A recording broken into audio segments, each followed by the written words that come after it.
Rachel Somerstein, welcome to the Nightlight. Good to have you with us. Thanks for having me. Normally, I begin interviews by asking authors, how did this book come about? But your story about how your book came about is a little different. It was as a result of your first birth by C section and then all of the awfulness that followed that. At what point did that develop into the idea for a larger examination of C sections in general? So I would say about a couple of years after the birth, I realized that the birth itself was one of the most important things that had ever happened to me, and not only because it's when I became a parent, but how I became a parent. And I had to write about it from a personal standpoint. But then when I started to learn more about C sections, I also found that they are similar to other kinds of things I've been interested in for the past 20 years, things that are just out of public view or that are under investigated but super common. And C-sections are the most common operation in the world. In the United States, they account for 1 in 3 births. But we don't look closely enough at them, which is part of what I argue in the book, from what they actually constitute to the effects they can set in motion, to also interestingly how they reveal a lot about US culture, from a tendency toward medical intervention. Disproportionate rates of C-sections reflect our longstanding mistreatment of people from marginalized communities. And so I found it really interesting as a way of getting to understand American culture better as well. So it really started with the personal, but then I saw there's far more here than my own story. I read the book, and I have to say that I was mad by like page three. As you were describing the experience of what you went through with your C section, I mean, my claws came out. I was on your behalf, so Thank you. furious about what you had been through. And I don't want to make you relive the whole thing because you write about it so powerfully in the book. And God Almighty, there's the trauma of that. I don't want anyone to have to relive. But what do you think is the most salient part of that experience to help people who haven't read the book yet understand what drove you to write this?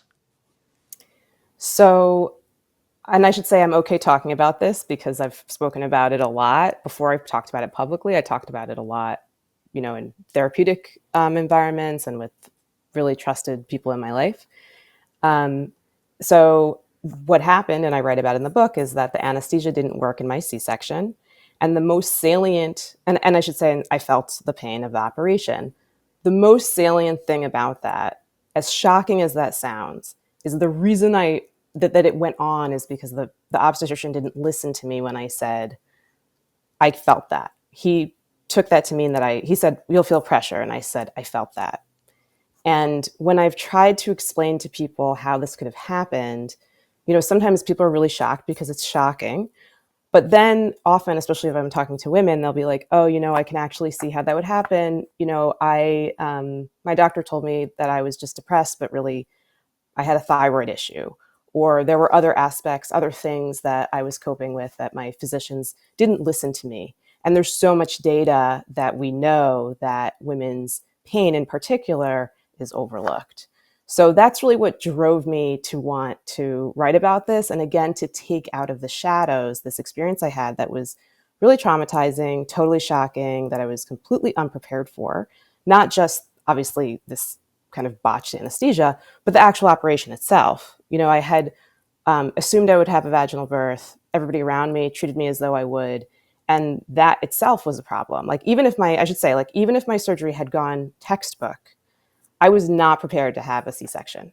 And I was not prepared to deal with the physical or the emotional recovery from an unplanned cesarean or the ways that it would complicate my life in, the future of my family planning and so on. And once I realized I was not alone in that that's actually quite common. We don't prepare mothers for having a C-section, even though it's incredibly common, and for what can come after. That also really drove me to write the book. Before we go any further, I do want to just say for the purposes of structuring our conversation, I've read the book and I've had some conversations with mothers about pregnancy and childcare and so on. But if I'm a guy. I'm gay. I have no children. I have no plans to have children. And I'm a man. So if I say something, ask something, assume something that's just off base or kind of covertly chauvinistic or just stupid, please stop me. Let me know. I would rather know and you not have to just kind of swallow it, and that we address it quickly than for you to have to kind of like grin and bear it. Okay, I just want to establish Okay, that as a sure. ground rule. Yeah. Yeah. Partly because I think what has been a core theme of this story is not being listened to. I mean, that was kind of where my head was at as I'm reading the book. You really put me in the room, and I just wanted to like punch the doctor on your behalf. Like you noticed that, right? Well, then maybe you should have heard what she said. And this idea that you put yourself in this sort of birthing conveyor belt, this process that's just designed to kind of do the thing, make the baby, and send you home, was a big theme of the book, that you're kind of an item on a to-do list. And that's part of the mentality that is so just demented in the way that pregnancy is treated today. Have I got that right? Oh, absolutely. And I think I would just want to say, like, that's not good for people who are having babies or their families, right? Or their partners or their babies. And it's also not good for providers. I mean, I ran into somebody who was present at the birth, a medical provider was present at the birth. I ran into her when I was out hiking. I live in a small town. It's not inconceivable, right? And she remembered it. And that experience hurt her too. Let me put it that way. My birth hurt her too. And there isn't a mechanism in birth as it stands, right, for us to really like form these long-lasting relationships with providers that restore our humanity, whether birth goes well or not, right, and restore theirs too. Because this like factory like setting or description you're bringing up, I mean, that it happens for actually anybody I think who's seeking medical care now, like physicians, other providers, they see upwards of 30 or 40 people a day. We have such a short period of time with our providers. They don't really get to know us, and we don't really get to know them. And that can inhibit how well they can practice medicine. One of the things that is also super fascinating about this book is in its subtitle, The Untold Story of the Cesarean Section. You go into the history of C-sections in the United States, but also around the world, but also kind of the history of pregnancy and the ways in which culturally pregnancy has been dealt with differently. Obviously, a big deal now after 2022 with Dobbs versus Jackson, which overturned Roe v. Wade and Planned Parenthood versus Casey, and this being an election year, and all of the issues around abortion access. But even going back further, even just to the point where like the whole Julius Caesar association of a Caesarean section and the whole myth around that, there's something culturally to the way that we view babies being born independent of the woman who bears the baby. From cultural, spiritual standpoints, there's an aspect of luck, for example, if it's delivered by C-section. Like, I didn't realize how much cultural and religious baggage is wrapped around this idea way before it became a medical procedure. Yeah, and it's so interesting. And so, I mean, the story about Caesar's probably apocryphal, like it probably didn't happen. And it's so interesting that that's what we seize on as the story, when the actual story is much more interesting and revelatory about the United States, right? So here in the United States, cesareans were developed on enslaved women and on disabled women. And the reasons why they had C-sections at the time, and I'm talking about like 1800s, just so I'm totally clear on the time period, early 1800s. These would be cases when they could not birth a baby vaginally. So this would be like maybe they had rickets, which could deform a person's pelvis, or there was something else going on that the baby couldn't fit through.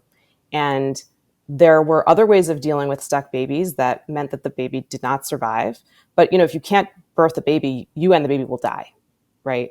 So here in the United States, the women who didn't have the most agency and whose lives were not as valued, right, as free or white women's lives, were the ones who were the subjects of this medical experimentation, which is true with, like, with all of obstetrics and gynecology. And I think that that story is actually a little bit better known. For instance, Marion Sims, who's the gynecologist who experimented on enslaved women, his statue has been taken down in several cities because of the story of how he had experimented again and again and again on these enslaved women without giving them anesthesia, without their consent to repair fistulas. That's better known than what happened with C-sections. And what's ironic to me about that is C-sections, again, they're the most common operation in the world, the most common operation in the United States. And we don't look at that history, and we don't think about how that past might shape the present in terms of how Black women are still more likely than white women to have C-sections. You also referred to a man named Francois-Marie Prévost, who was a French-born slave master in Louisiana who did a number of C-sections. And that part of the story was relevant as you tell it because slaves are property. And if you own a human being who creates more human beings, she is literally creating wealth. So there was an economic imperative, at least early on in C-sections in this country, to make sure that they worked and to make sure that they always worked. Absolutely. And that became also a financial imperative when the transatlantic slave trade was banned, right? And then the only way for a slave master to enlarge his human property was through birth. And that's something that historians have written about. And it's devastating, to think about the ways that when you look at the historical data, I should make totally clear that enslaved Black women were far more likely to have C-sections than white women. And there's nothing biological about Black women that makes them more likely to have a C-section at the time or now. There is also culturally some pieces to pregnancy and birthing methods that I did not know, that I learned from this book. One of them, you talk about your Jewish heritage, and one of them has to do with Talmudic law and Jewish law about the life of the mother versus the life of a fetus. And the very different priority there, and I'm not trying to tell people what they should believe, because depending on your belief system, you might see it differently, but I did not know that there was a different sense of priority in Talmudic law for the life of the mother until the baby is born, even to the point where what we would now think of as abortion was contemplated by ancient Jews forever and ever ago. Yeah, and it's different than the way we tend to think about fetuses and their relationship to their mothers in the United States today. And forgive me, I learned about forgive me that. for interrupting. Yeah. I do want to know, because I'm sure the minute I brought that up, somebody probably went, "Oh, we're going to have this conversation." The book does, I should note, for people who are thinking about reading it, go into some pretty precise detail about medical procedures that can be very intense. I won't ask you about that in great detail because we're talking about surgical procedures and some of it is kind of startling. But I did just want to couch that for people listening who might, like, their minds may start to spin when they think about the procedure. But sorry, please continue. Yeah. No, but basically there's this in Judaism, the idea is that the mother's life always takes precedence over her baby's life. And I mean, you mentioned right away, right? Like with the Dobbs decision, we're seeing on the ground that that's actually not the case, right? Women are, even if in cases where their pregnancy is threatening their lives, they're being forced effectively to carry their pregnancies to term. And I also want to say, though, that this idea that the mother's life is less important than the fetus's life, which is more recent here in the United States, that was not widespread accepted belief even in the 1800s. That was something that really, I mean, there were elements, I should say, in the culture that believed that always, but that was something that definitely evolved. There's also this idea that you talk about in the book as to why we prioritize vaginal births versus C-sections, and that there's all of this kind of moralizing or prioritizing that goes on that has also wrapped into the people who were forced to have C-sections, the people who were kind of forced away from certain kinds of practices that would promote growing their families, but that there is something that felt more, I don't know, womanly about being able to like give birth vaginally, that you were a real woman who sort of comported with the values of the day, and to an extent that still continues. Like, it's not enough that you became a mother, that you endured the pain of childbirth and brought a baby into the world. No, no, no. You still got to do it the right way, or else you just kind of, you get the bronze medal. You don't quite get the gold. Yeah, and people still feel a lot of shame. I mean, it's really amazing in talking to moms, even people who'd had their babies a while ago. They kind of felt like, did I really even give birth? Did I really, does this count? Or somehow like I messed up, I failed because I didn't do it right. And the reality is, I think this idea of natural childbirth, whatever that means, and I write about that in the book, like what is natural child, what is that even? This idea, it's the image of it is it sets up these expectations that you really can't meet. If you look on like social media, what's the image of a natural birth? It's like in the bathtub, maybe with fairy lights, and it's serene. And if that's the birth you want and you can have it, that's amazing. Like, go for it. But most people in the United States have their babies in a hospital. That's the financial imperative. 95% of them, insurance pays for you to have a baby in the hospital. So does that make it less natural? If you have these expectations you can't meet, then you feel like, oh, maybe it is me. Maybe I made a mistake, or I'm not good enough, or does this mean I'm like not going to be a good enough mom? Or, I couldn't, one mom said to me like, oh, it's almost like I didn't care enough, as if I didn't care enough to get this right for my daughter. And that is, when you really think about it, totally outrageous. I mean, to your point, right? It's like you've grown this baby in your body, you've kept it alive, you've kept yourself alive, you've gone through tremendous biological changes, even your brain, right? What we should be all feeling, however the baby is born, is like, good for you. You did it. And you talk about going through that as well between your first and second births, which thankfully went quite differently. You describe your Mm-hmm. second one as being much less awful in the ways that your first Mm-hmm. one was in terms of just the procedure, but that cultural conversation also changes the way we look at C-sections, perinatal care, and then what to do with the mother after the baby is born. It's almost like you get scored for how you did through that whole process while your body is still trying to heal itself from whatever it went through during the birth itself. It's like you just, there's a stack of things you have to deal with no matter how you give birth, but if you give it the wrong way, the stack is like twice as high. Yeah. And, then you suddenly have to decide like, okay, am I going to have a repeat C-section, or am I going to try to have a vaginal birth after cesarean, which is legal, by the way, totally, completely legal, but not something that everybody can access. So the metaphor I use is thinking about abortion access before Dobbs.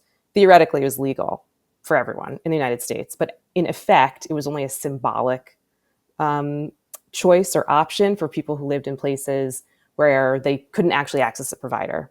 And it's the same thing for VBAC. It's in some states, it's really hard to find a hospital that will allow a person to do that, or a provider who will allow a person to try for this. And again, immediately once you do get pregnant again after you've had that C-section, you can't just have the baby, right? And that in itself is like, ugh. Plus, we know now that C-sections, they raise the potential for complications of other pregnancies, like issues with the placenta. They also make it more likely I think, to have a miscarriage, potentially. There's also data that it's harder to conceive. It can affect your fertility. So, there's all of this pressure, like you're saying, to get birth right, but we're not shining a light on, okay, 1 out of 3 women in the United States, 1 out of 3 birthing people in the United States is having a C-section. What does that mean for their future, right? Like, without moralizing, without saying you did it wrong, what does that mean if you would like to have another baby? What does that mean in terms of, in the future, your likelihood of having a hysterectomy goes up, right? That this should be something we're all talking about, and then understanding really what the effects of the operation can be. You also talk a lot in the book about the nature of the caregivers that mothers encounter, expectant mothers encounter, particularly midwives and doulas. Before we get into that, I just want to define those two terms because I came away from it like, oh, I guess I thought those were kind of the same things. What is the difference between a doula and a midwife? So I'm so glad you asked that question because I also was unclear about it when I first, started my journey in pregnancy. A doula is not a clinician. A doula is someone who accompanies you through birth. They can support you. They might suggest ways to get into a comfortable position or an optimal position for birth. They are your advocate. They can help, tell your providers that you have certain wishes, but they are not a clinician. A midwife is somebody who is trained specifically in, well, it depends on the kind of midwife, but they're all trained in physiologic vaginal birth. They are clinicians, certified nurse midwives. They have a graduate degree. They have gone to nursing school as well. They can write prescriptions. They do well women care. You can continue to see them through perimenopause or menopause. And they can, they attend your birth and they take care of you in pregnancy. This was also one of the interesting parts of the book where you talk a great deal about midwifery and about how the medical establishment's evolution. This is also very much a history of medicine book, which I found fascinating. How the evolution of medicine as an industry squeezed out midwives a lot in the United States in ways that they're not as marginalized in Europe. And there's some cultural industrial hegemony there too, in terms of the way that at least Americans view the apex of healthcare compared to how they do it in other countries. It sounds like just the way that you put it in the book that we are worse off for that women are worse off for that. Yeah, I would say we're all worse off for that, right? Because our entire society depends on healthy reproductive people having babies, right? Like you don't have to be a birthing person to need people in the future to take care of future generations, to hold jobs, right? To pay into Social Security. And yeah, it used to be midwives attended all of the births in the United States. And they were primarily Black and Indigenous and immigrant women. And toward the end of the 1800s, there was a lot of concern about maternal and infant mortality in the United States, much as there is today. And I should say it was so interesting reading this history because I'm reading things and I'm like, this could have been written now, and it's sad that we're sort of still there. But at the time, midwives were really blamed for the risks of dying during pregnancy or birth and for infant mortality as well. And physicians and also state health boards really pushed midwives out of birth and pushed them out of birth also by encouraging women to birth in the hospital, which, as we're getting into the early 1900s, is a time when there was real adulation for science and what it could do and technology. And what technology and medicine did is incredible. I mean, we saw changes from the development of vaccines, the development, discovery antibiotics, and then also hygiene practices like hand washing, which changed, the likelihood of actually dying in pregnancy. You're less likely now to get an infection because there was hand washing to prevent that. There are so many reasons why people would think, wow, doctors who deliver medicine in a hospital, that's the way to go. That's the best way to have my baby. It's the safest way to have my baby. And at first it wasn't, and then it became safer, again, once these hygiene practices were adopted. And these traditional midwives really got pushed out. And, as this one writer pointed out to me, Linda Janet Holmes, she wrote this great book called Safe in a Midwife's Hands. She pointed out, midwives had been bringing babies into the world for hundreds of years, and much of what they did worked. And we got rid of all of that knowledge. It no longer counted as knowledge. It no longer counted because it wasn't scientific enough. And we're talking about, in some cases, people who they had, come from 10 generations of midwifery. And in addition to the midwives' knowledge, was the knowledge of the community. So again, like at the time, before reliable birth control, the average white free woman had 8 children in 1800, and communities attended the births. So you went to your aunt's birth, your sisters, your friends, your cousins, your neighbors, and you helped in the house and you helped at the birth. And you watched and heard and learned what worked. And that knowledge also got lost when we moved to the hospital. And also, of course, as birth, we don't have as many babies anymore. People can plan their fertility, which is obviously a very good thing. But the idea that the knowledge that exists to ensure a healthy pregnancy, a safe pregnancy, is only what a physician can do, we know that that is inadequate. I mean, right? Like that, what about emotional support? Which again, it sounds sort of squishy, but when you look at the evidence, somebody who has a doula or a supportive partner with them during labor is more likely to have a vaginal birth. Oh, And they report other that better doesn't sound squishy outcomes. at all. I Right? mean, the way you talk about it in the book, I think, and that's why I think there's kind of two ideas, not really in tension, but I think that have to balance, right? You got on the one hand that C-sections became more prevalent because medicine became safer and better. So there was scientific advancement. I mean, anyone who who wants an idea of what it was like before, there was a series on, I think it was Cinemax years ago, called The Nick, starring Clive Owen, which was about kind of turn of the century medicine in New York. It's a very hard show to watch, but it's fascinating about just kind of what medicine was like before medicine as we think of it. So on one hand, it got safer. But on the other hand, you write about the sort of cultural erasure that happens by industry and progress and the way that that always advantages some and just kind of not even marginalizes, but just sort of erases others. Where this idea that anyone but a doctor can be useful in a health related situation becomes anathema. And as a result, you're also kind of telling women that you don't know enough about your own lived pregnant experiences to guide yourself through pregnancy. I'm a man and I'm here to help.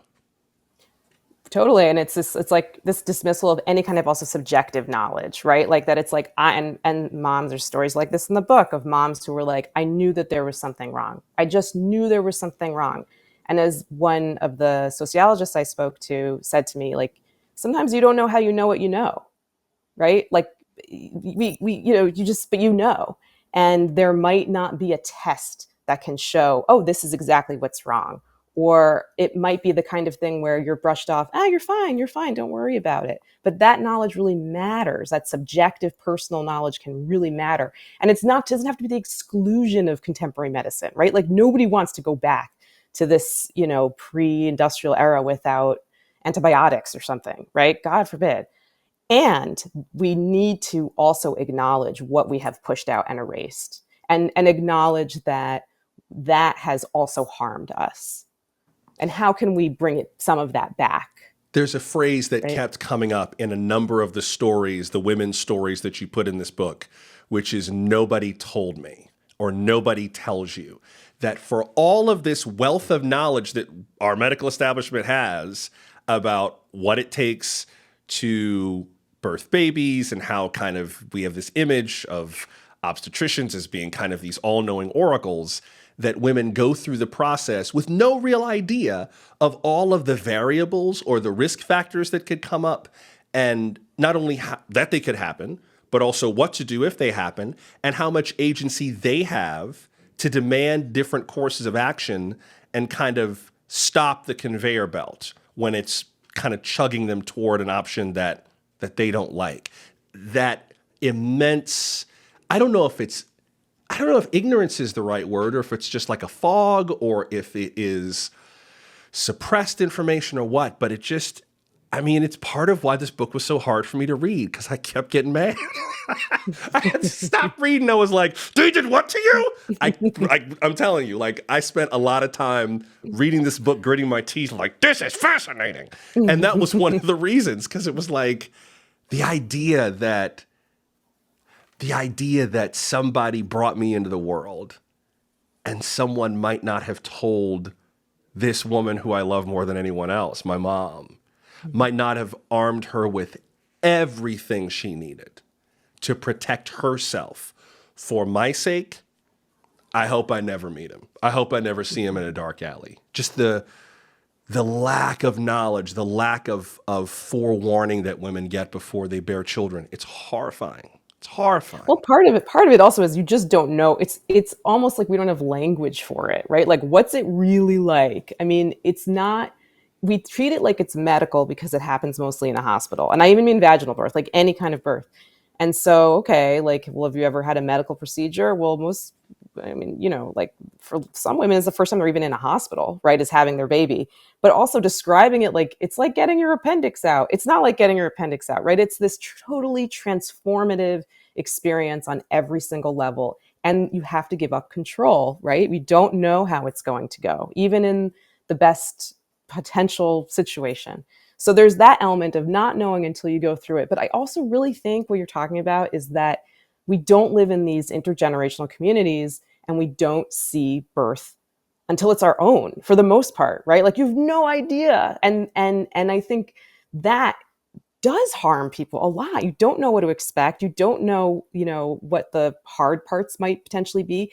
And some of the things that are hard would not be classified in a medical system as like a major problem. So let's say like pain that you might have after vaginal birth from a minor vaginal tear or difficulties breastfeeding, right? These are recognized in the literature as issues for sure, but they're not going to kill you, right? And too often medicine is interested at this point in our time in just fixing those things that could um, seriously harm your life, as opposed to things that are like, this is, I can live with this, but why should I have to, right? Or I need more information how to make it better. And I write about, for instance, like why don't we automatically refer women, as they do in other countries, to physical therapy or occupational therapy after birth? I mean, you're suddenly doing all of these physical things with a baby that you get back pain, right? I remember my wrists were all weird from carrying my babies around, right? There's no place really to get the care that you would need to adapt, right? Or get physical therapy to improve those things. The message is, well, it doesn't, your baby's fine and you're fine. You're not going to die. So it doesn't really matter. And that should make us mad, right? Like it should. I mean, your body matters. Yeah, you can live with the back pain. But what if you had somebody who came to your house and was like, I'm noticing that when you're feeding your baby, you're hunching over like this. Or, I'm noticing when you're mixing up formula, like you're having to do it so many times a day. Why don't you do it in a pitcher? And this is the safe way to do it so you don't have to mix every single bottle, mix 24 hours of milk. We should be doing that for people. Absolutely. You also talk about the impact on mental health of not only pregnancy and childbirth, vaginal childbirth, but C-section, the childbirth you had with a C-section, particularly because the epidural didn't take, because it was so traumatic. You even describe in the book, in the very beginning of the book, this is why I was gritting my teeth on page 3, like, I can't believe you did that to her. When the baby was born, you describe being so kind of traumatized by it that you did not want to hold your baby. And working your way through the depression and the PTSD of that whole experience, you kind of lay out how you kind of found your way through that. That's another aspect of C-sections that I never considered, is the mental implication on a pregnant person who has one expectation of what it's going to be like and maybe has some sense of the risks, but then it goes way slam off the deep end. And now everyone's like, yay, baby, you did it. And you can't even celebrate. Like, you can't even feel the gratitude, and then you feel guilty because you don't feel grateful, and then you feel angry because other people are happy and you can't be part of the happiness, and it just spirals. Like, the mental aspect of a C-section, I never thought of that before. Yeah, I appreciate you saying that. I mean, it's like an unplanned one, right? Where you're like, oh, it didn't go the way I thought it was going to go. And maybe, everybody's like, but your baby's healthy and that's all that matters. And a healthy baby is obviously paramount. And you also need a healthy mom, mentally, not just And physically. that's the implication, right? Is that the Yes, healthy baby is super important. If mom's healthy, icing on the cake, right? But at least the baby, right? You had a baby, like, that's enough. absolutely. And especially if you're dealing with something that you can't see, right? Like an emotional disturbance. And where are people supposed to deal with that? I mean, we have for postpartum care in the US, there's one visit at 6 or 8 weeks after the birth. Most, I think it's something like maybe 60% of people don't go for one reason or another. And there's not enough time to talk about, to debrief about your birth in that. You know, you might be screened for postpartum depression and given a referral if you show that you have it. But wow, why don't we have something like almost like psychiatric first aid, right, in hospitals after a birth has gone poorly for the mother and also for the people who are in the room? You know, we don't, other than litigation, right? And I write about this a lot. Other than litigation, there's not really a tool, right, for dealing with when things have gone badly in the birth. And we know that actually, I think the majority of people who do litigate when they've had a medical issue that they're litigating for, they're not doing it for money. They're doing it for, they want justice. They want some kind of justice. And in my case, some of my providers, they also needed to kind of have a debrief about the birth, but I think that they were so concerned about potentially being sued, right? Like if I were to really say, can we please sit down and have a conversation? Or if they were to talk with me, can we really have a conversation? It opens them up for this potential lawsuit. And the vast majority of obstetricians are sued. One of the things you also get into is how the cultural conversation around C-sections changed in like the 1950s and 60s. I didn't realize how much Lucille Ball and Jackie Kennedy were a big part of people shifting views on C-sections, partly because of what you talked about with the way that people prioritize culturally vaginal birth as opposed to a C-section. And then these two very well-known, very powerful women kind of shook that up. Yeah, I mean, they were elites who had cesareans. Jackie Kennedy, she had her fourth in the 60s. And at the time, most doctors would not do more than three. And that showed very publicly that you could do more than three. And she was, you know, the icon of womanhood, right? I mean, to some extent, she still is. And the fact that Jackie Kennedy had a C-section, she had four of them, in fact. Wow.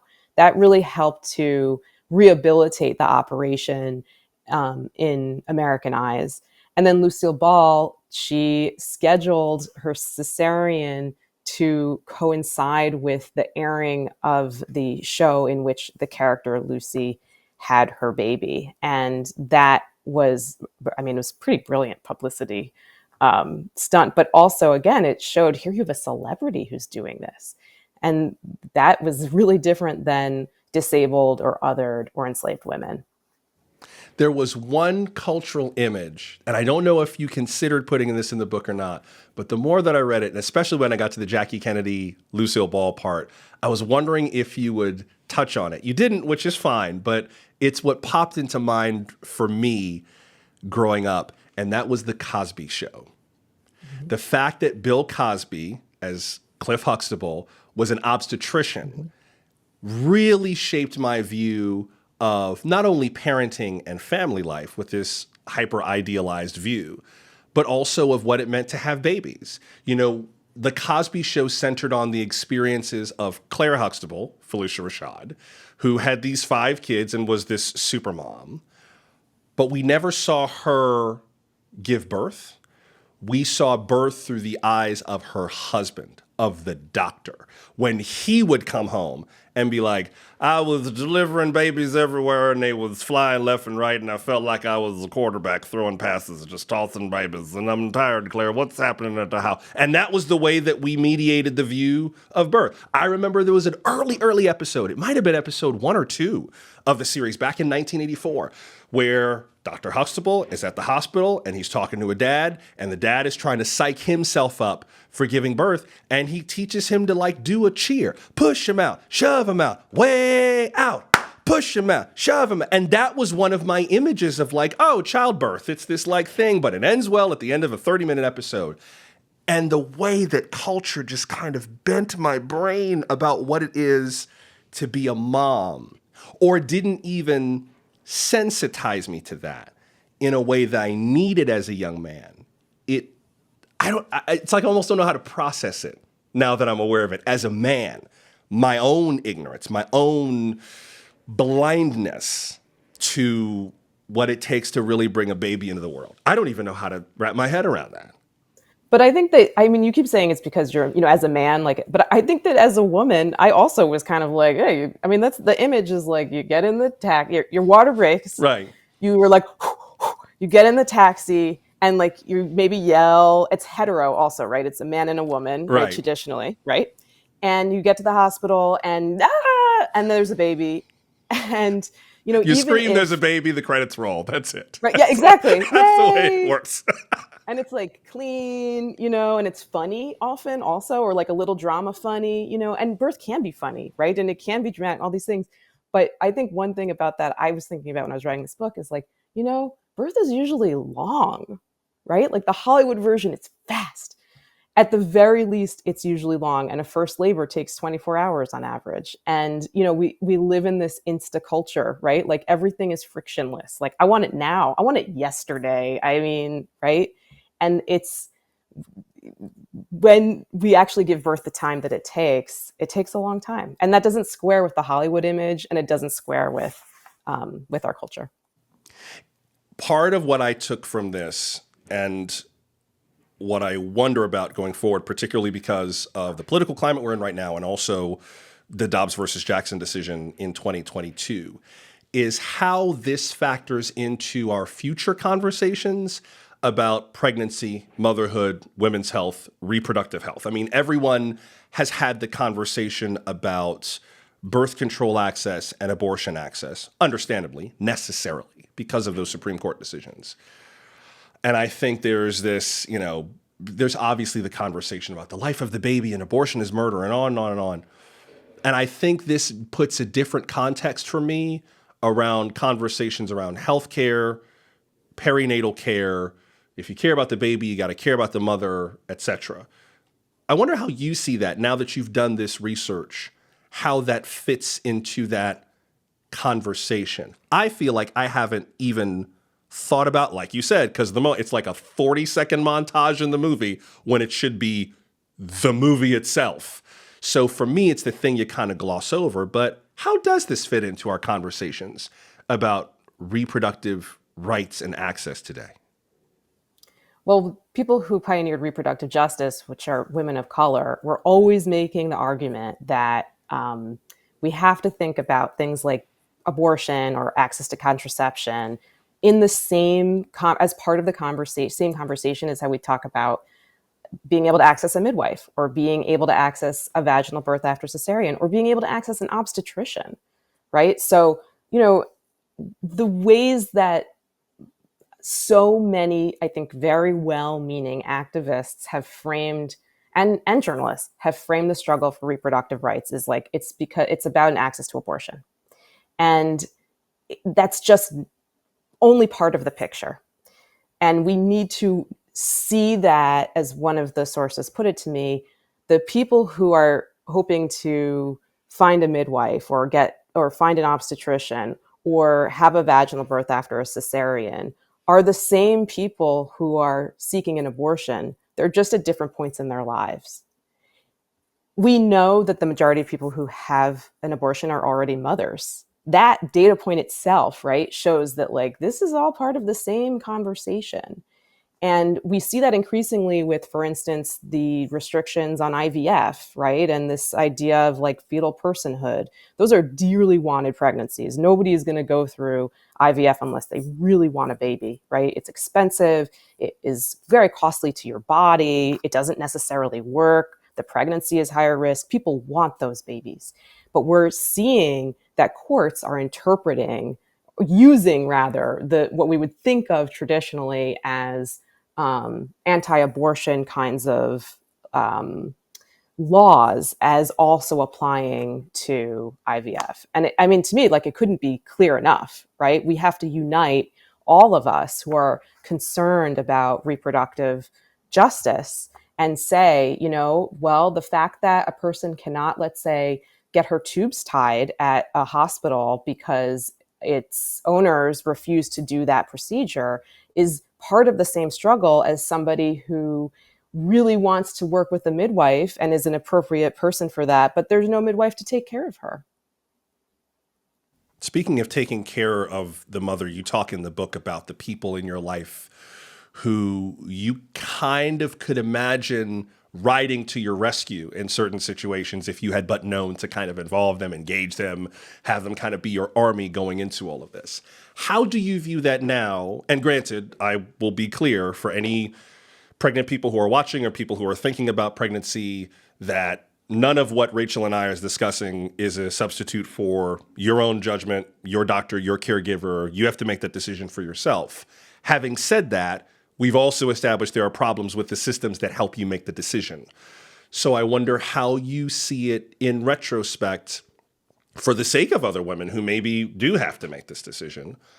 If you had it to do over again, what you would do differently, what you would do better is the wrong word, but you know what I'm getting at. Like Yeah. with the benefit of hindsight, like for your first pregnancy, for that one that had those complications, was there anything you think you could have done differently, or was this just sort of the way it was going to be? Well, I think I could have prepared for a C-section. I would, and I actually tell friends now who are having babies, I'm like, you just so you know, you might have a C-section. And if you do, here are a few things you might want to have prepared, right? Just like I prepared for having a vaginal birth. Why wouldn't you also prepare for a C-section? And just having it enter your mind is like, it's a possibility. And for some people, especially, the older you are, the more likely you'll have a cesarean. It makes sense, right, that you should. So I wish I had prepared for that, and prepared for that also like mentally, as opposed to being like, it's only going to be this one way. Again, like I said earlier, like you have to let go in birth. You don't know what the outcome is going to be. And not entertaining like terrible possibilities, but being like, you could have a C-section. That might be how it goes. So I wish I had done that. I wish that I had a better understanding of the possible skills that providers can have to attend birth. And what I mean by that is ways of ensuring or helping your baby to get into the optimal position for a vaginal birth. That isn't something that every OB or even every midwife is going to know. And I know Forgive me, now, I'm sorry to interrupt. yeah, There may be people watching, particularly men, who have okay, no idea what you're talking about in terms of sure. position. Would you elaborate on that just a bit? Yeah, so the biggest part of a baby is its head, right? The head's got to get out of your pelvis, and if the baby's head is like this, that's not going to work, right? The baby's head has to be like this, and it's best if the baby is, sort of has its back to your belly as opposed to its back to your back. That just makes it easier in terms of like thinking of the angles of a pelvis, right? Trying to get the baby out, and um, people who have the skills to, let's say, turn a baby's head or do certain things with these like large pieces of fabric, right, to literally tie around your belly to help the baby to move. And I'm talking about even during labor.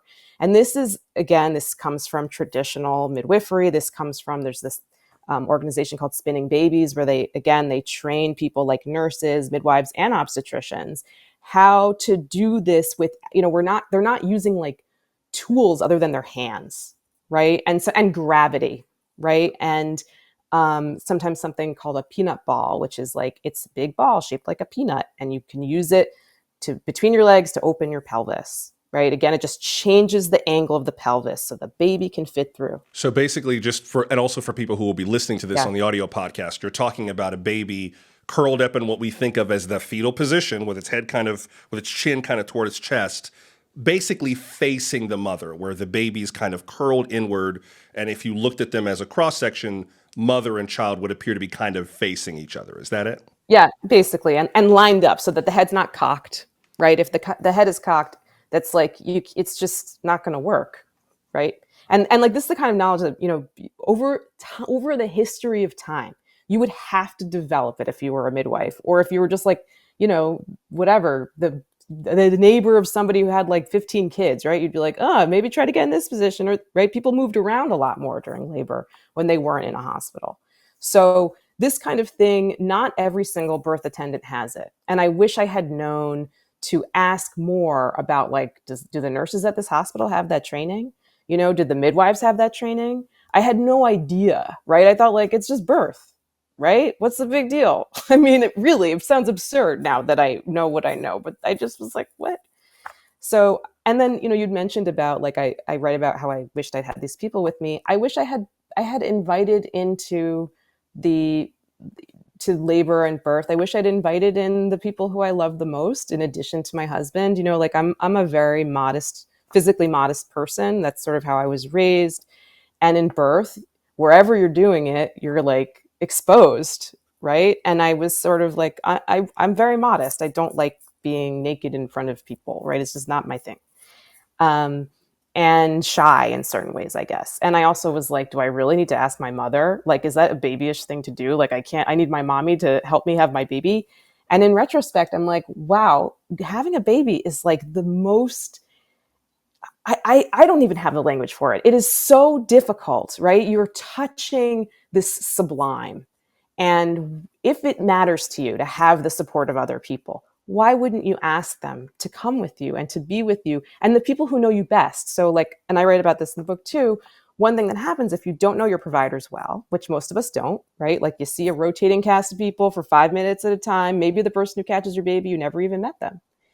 Because they don't know you well, they don't know what you're like when you're scared. They don't know what you're like when you're in pain. And for me, when I'm in pain, I'm really quiet. I close my eyes and go inside. And one of the people I write about in the book, who was my best friend growing up, together one time we were out and I were skiing and I fell and I was like, I broke my arm. And the instructor we were with said, if she broke her arm, she'd be crying. I was 16 years old. And my best friend was like, no, if she says she broke her arm, she broke her arm. I can look at her and know. And I think, yeah, my providers had no idea that I was in terrible pain during labor. I'm even saying, right? Like, because I was quiet. I didn't look like or sound like we would think somebody in labor should sound, which is like, what does that even mean? Right. And so bringing people in who know you and can interpret for your providers, I think this is what's really going on with her. I wish I had done that. I wish I had asked my mother and my closest female friends to come with me. You also talk in the book about how that dovetails with some ideas of womanhood, of being quiet and pious and sort of bearing with the burden of being a woman, which is a whole other, that's probably like another 3 books I need to go read. You also, I would suspect, would want people to have a different view of privilege as they go into pregnancy, particularly white privilege. There's a lot in this book about the line between white and black, or between white and people of color, including the way that some indigenous tribes deal with birthing. You write about a community in Alaska that has a more tribal indigenous approach to birthing that is very successful. But just understanding those long threads of history that they wrap right around your baby. And they're not broken from you, but they are implicit in everything you encounter, really with every healthcare encounter, but perhaps none as intimately and as subversively and almost covertly. It's really fascinating, like how many little tendrils you pull out in this book of how it goes back to history and tradition and stereotype and supposition that show up right in the delivery room. It's almost overwhelming. Yeah, and things that maybe you might draw from your own history that you might not even be aware of, kind of playing in the background, right? And suddenly it's like right there in front of you. And there was one thing that was so interesting when I was talking with Black women about their experiences having babies and being pregnant. Even if I didn't ask about the history of experimentation on enslaved women, and I think every single interview it came up, and that the woman I was interviewing brought it up, and that was a huge part of what she was thinking about during her pregnancy, whether she shared it with her provider or not, right? And it's like, you're bringing these these intangible but incredibly formative histories are in the room with you. And boy, wouldn't it be great if we could speak more openly about that? And so also that the onus wouldn't be, let's say, on the birthing person to have to bring up, like, when you talk about, for instance, potentially separating me and my baby, this makes me think about enslaved women, right? Or this makes me think about stories from my community where people have had their children taken away, and that's really activating for me. Well, and Wouldn't it be also I great? think to have providers who are able to hear that story and receive it and not take it so personally and not like freak out when they Absolutely. hear it. Absolutely. Absolutely. Right. There's a lot of work that has to be done at the interpersonal and the individual level. So providers can hear that and not be like, I'm not racist. I'm not going to do that to you. When your children are old enough to wonder, where did I come from? What do you plan to tell them? So my daughter knows that I had a C-section with her because she's 8 now, and she has asked me where babies come from when she was like 3 years old, as kids do, right? Where do babies come from? And you took a big How do deep we? breath. Big, Like, and what well, exactly? mommy's Totally. almost finished the book. I'll Right. tell you in a few Right. years, sweetie. She was, one of my friends was like, "Don't tell her anything she doesn't ask you." So I said, well, some babies come into the world, through the vagina. And at that, she was like, what? She was, it's like, what? That's what? Are you Where are kidding we, me? And Mom? I What are was we like, talking about? Can we just watch I SpongeBob? know. I withdraw the question. I'm sorry, what? And then I said, some come through the belly. And she asked about her, what about me? And I said, you came through the belly. And she knows I'm writing this book about C-sections, and she knows there's something that it wasn't easy about it. She knows that. She's smart. And I think I would tell her that we had a really hard start and that we went through it together, and that we have a bond like any mother has with her baby that is the most unique, beautiful, unbreakable bond. And that I wish that the birth felt differently for me. And I wish it felt differently for her too, right? She was connected to me. I bet she felt all the hormonal fear, right? And pain that I felt. I wish those first months were different. And I would walk through the fire with her, and we'll walk through the fire with her for the rest of our lives. What would you like for men to be more aware of, active with, vocal about, sensitized to about pregnancy, particularly complicated or challenging pregnancies, C-sections? Is there more that we need to be doing? I love that question. Thank you for asking that question. I think that it's really important that partners see that we live in this society that puts so much pressure on the individual and the individual mom to like get pregnancy right. Like make sure you're walking this much, make sure you do the prenatal yoga, don't eat that, don't raise your arm over your head, don't rake. You know what I mean? Just like there's so like you better get this right. Put the And that yard not tools down, ma'am. exactly right. Don't pick up that Drop it, chair, drop it. I see you with the shovel. I see you with the shovel. Put it down. seriously, right? Even from strangers, well-meaning strangers, right? That'll pull over on the Um, street you mentioned, then they'll just be like, are you playing pickleball, man? right, Put the paddle exactly. down. And then drive away. It's amazing what people feel entitled to say. I had a student who said I was moving a chair when I was visibly pregnant, and he was like, "Oh my God, let me get that for you." And I was like, "It's real. It's completely fine for me to do this. I thank you for your concern. It's It a was 9-pound genuine." chair. We're okay. Exactly, exactly, I'll right, manage. My baby was right. heavier It's than that. I'll plastic, manage. Right. exactly. But what can we do? What Um, should we be doing?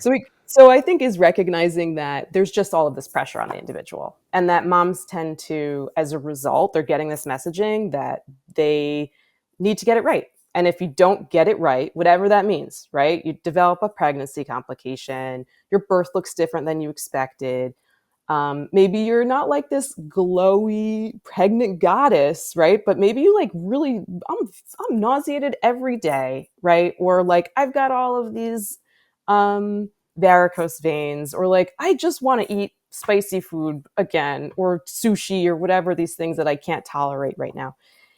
To try to remember that, to tell her she's doing great, and that it's really the things that are shaping her pregnancy are more than her individual choices, and that you can't fail and you can't really do it wrong, right? Most people really want to do the best by their babies. So I think there's that. And then also really, I think being an advocate for her in meetings with providers, right? Like sometimes I think a lot of people, not just women, but a lot of people sometimes feel really intimidated when they talk to their healthcare provider, right? Like you're wearing a white coat, you've got a ton of education, you are making decisions about the life and safety of me and my baby. Like I'm not going to question you. And sometimes it's easier if you go into a conversation when your partner maybe could be like, well, you did mention at home that you're concerned about XYZ. So, really not being afraid to amplify your partner's concerns, but not in a way that's like, I'm going to take, I'm going to be the patriarch who takes care of you, but just be like, I noticed that we're not talking about something that had come up earlier. So, I would say those two things. And that also knowing, and I didn't know this until I went through pregnancy and birth, it takes a really long time to feel like yourself again. 6 or 8 weeks it's like a joke. I mean, you're not sleeping, right? You're waking up all the time to feed your baby. You are still dealing with the hormonal effects of your pregnancy. And to know that although we have a cultural narrative of like, you're going to bounce back and like get into your bikini, and it really takes like a year to a year and a half to restore yourself.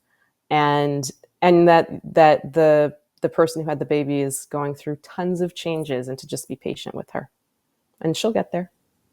And for healthcare providers who are dealing with pregnant women who have to go through a C-section or who end up having a C-section, because as you write about, there are some C-sections that are done that may not be necessary but may be imposed on the pregnant person.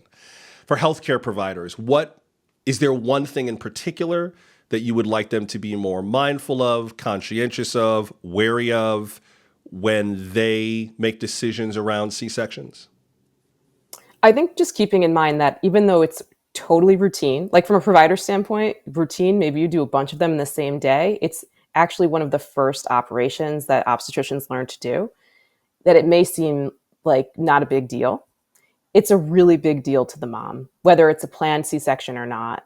And really to keep that front of mind. And if it's not a planned C-section, that means that this person has to adjust her expectations, maybe need to take more time off from work, maybe need to get more care or support at home. Like this is going to shape things for her.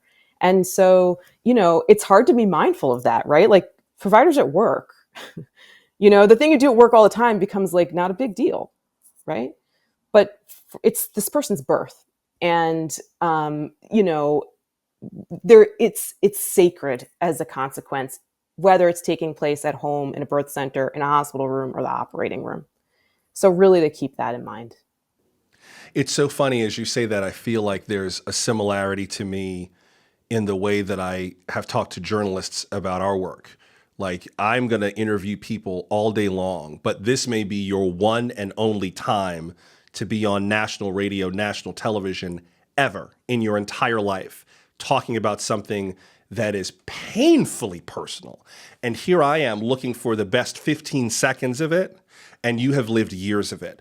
And so when I go in with you, I have to remember, not just you, but with anyone that I interview, like, I'm not doing something I've done before. I'm having this conversation with this person for the one and only time in all of history that we will ever have this interaction. And it is momentous, potentially, to that other person. And I think if we just run roughshod over the people that we interview or talk about or the stories we do, they have every right to hate us as a profession. Like they have every right not to trust us, because why would you? Like I'm just an item on your to-do list. And I can understand why people would need more care. And when I've shown care, there's no comparison to C-sections. But I've had interviews where like I tried really hard to just treat somebody well, and they sort of opened up in a way that was startling. But then I was like, oh, that's okay. I get why, because you were expecting me to just kind of be brusque and just do it quick and get it over with. But when you show someone care and kindness in a really vulnerable moment, it matters, and they notice, I love that you're saying that. I think that is so thoughtful and right on, because when you're working, it's like, all right, I got to talk to this person. I make call, and And I it's got so more to do after easy. this. I'm not done. Like my day's not even Exactly. done. I just got to get this thing over Exactly. with. Exactly. And yet, like your point, you're talking to people that for them it is so consequential. They might be really nervous, right? And it's easy to forget that, not because you don't think that they're valuable as humans, but because you're at work. And when you do remember them in the fullness of their humanity, actually the work is better, right? It's not just like the right thing to do. The interviews are better, right? And then the person comes away being like, that was wow. I actually maybe have a different perspective on journalists now.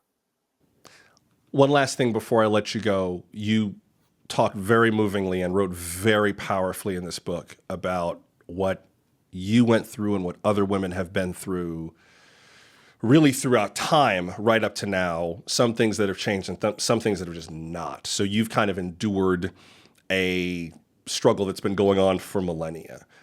How did your experience of dealing with your pregnancies, dealing with the C-section, change the way that you view you? Oh my gosh. Um, I think that at first, before I really dealt with the effects of the first birth, it made me question if I really knew who I was, because I was really traumatized. I was in bad shape, right? And I was suddenly like, I don't feel comfortable going to the doctor alone. I don't feel I get so nervous in these situations where I used to feel fine. And like, what does that mean? Am I still an independent person? Am I still like the capable person I believe myself to be? Now, with some distance and therapy and another child, I think I see that I now give so much more respect to the the labor, literally, of pregnancy, birth, and parenting. I think that when I was growing up, I thought that stuff was boring. I thought that stuff was for people who are interested in the big wide world of ideas. And what a shame, because it is not only personally transformative, right, to become a parent, but to have the opportunity to hear questions from, let's say, my 3-year old about the world, or to have him say, I think I heard thunder, but now I'm hearing bird song," and for me to realize I didn't even hear the birds, right, because I'm like an adult who screens stuff out. Um, what a privilege to get to experience life through other people's eyes. And I think that that has made me smarter. I think that's made me much more empathic. I think that has made me a better educator, and it's made me a better journalist. And I am profoundly grateful that I have been able to become a parent. It's made my life more complicated too, right? You got to be here for the bus. You know Yeah. what I mean? It's not all, especially a working parent. But wow, so many things I would have missed out on if I had thought I just want to do my career because I thought that it would, parenting wasn't for me because I thought I couldn't like bring them together. And it's not for everybody. But I'm so grateful that I can see new parts of the world that otherwise would not be visible to me. The book is called Invisible Labor: The Untold Story of the Caesarean Section. Rachel Somerstein, I am so sorry for what happened to you. My heart is broken for what happened, and I'm furious. But I am so grateful that I got to hear your story and explore it with you. I really feel like you've opened my eyes to a lot of things I was not ready for.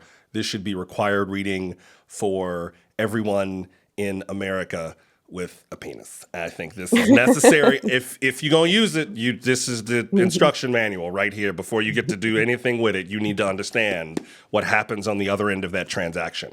I think a lot of us don't, and we don't even think about it, and we don't even think to think about it. Nor did I until I heard about your book. And I'm grateful that I got a chance to. I am so enlightened by this conversation, and I really appreciate you making the time. Thank you very, very Thank much. you. Thank you so much, Asha. It was such a pleasure. Thank you.